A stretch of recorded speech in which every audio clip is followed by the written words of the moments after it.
Hello बच्चों, let's read a given question. The question says assertion given है हमें. In order to hit a target a man should point his rifle at a point higher than the target.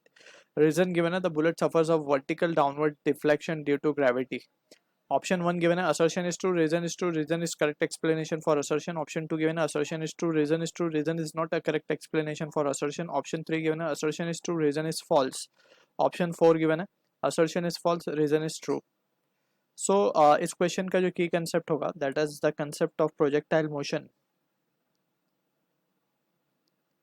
So about projectile motion we can say जब कभी हम किसी object को project करते हैं with some velocity. Let suppose हम एक case लेते हैं जहाँ पे हम हॉरिजॉन्टली प्रोजेक्ट कर रहे हैं फ्रॉम अ टावर. हम किसी ऑब्जेक्ट को प्रोजेक्ट कर रहे हैं with some initial velocity v. So हम देख सकते हैं इसका पाथ जो होगा वो पैराबोलिक पाथ होगा. ठीक है. अब we can see from the situation कि जो कोई भी ऑब्जेक्ट को हम प्रोजेक्ट करते हैं, ठीक है, वेदर ये जो हमने केस लिया इसको एक केस मान सकते हैं. अगर हम किसी ऑब्जेक्ट को वर्टिकली सॉरी किसी एंगल थीटा पे फ्रॉम द ग्राउंड प्रोजेक्ट कर रहे हैं तो ये कुछ इस तरीके से पैराबोलिक पाथ लेगा. ठीक है. तो यहाँ पे एक्चुअली हो क्या रहा है, ये जो पैराबोलिक पाथ आ रहा है ये क्यों आ रहा है? Because it is due to the motion is under the influence of gravity. Right. So g इसके ऊपर दैट इज ग्रेविटेशनल फोर्स लग रहा है जो इस बॉडी को नीचे की तरफ पुल कर रहा है. ठीक है. सो ये बेसिक अंडरस्टैंडिंग के साथ अगर हम एनालाइज करें सिचुएशन को, लेट सपोज के किसी एक हाइट पे कोई ऑब्जेक्ट है जहाँ पे we a man wants to fire. ठीक है.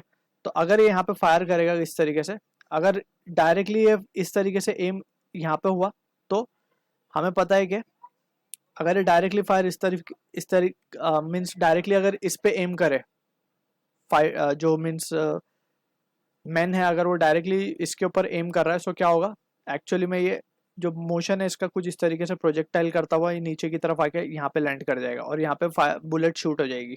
ठीक है. So in this situation we can see कि अगर उसको यहाँ पे हिट करना है तो ही शुड एम समथिंग यहाँ पे. अगर वो यहाँ एम मीन्स यहाँ पे अगर एम करके फायर करेगा, so in that situation the probability will be there कि यहाँ पे आके हिट कर जाए. ठीक है. तो इस तरीके से we can analyse the situation. अब क्योंकि ये ग्रेविटी के इन्फ्लुएंस की वजह से हो रहा है तो हम अगर असर्शन को देखें तो इसमें बोला गया in order to hit a target a man should point his rifle a point higher than the target. तो हम देख सकते हैं इसको यहाँ पे अगर हिट करना है तो इसको पॉइंट, लेट से अगर इसको 2 पे हिट करना है तो इसको 1 पे एम करना पड़ेगा. अगर वो डायरेक्टली 2 पे करेगा तो फायरिंग जो बुलेट है वो 3 पे जाके हिट कर जाएगी. So we can say assertion जो है हमारा बिल्कुल सही है, ट्रू. बुलेट की बात करें, bullet suffers of vertical downward deflection due to gravity. This is also true. So option 1 हमारा करेक्ट होगा for this case. That is it is a correct explanation for assertion, that is reason. So assertion is true, reason is correct explanation for assertion. So 1 will be the answer for this question. I hope you understood the solution. All the best.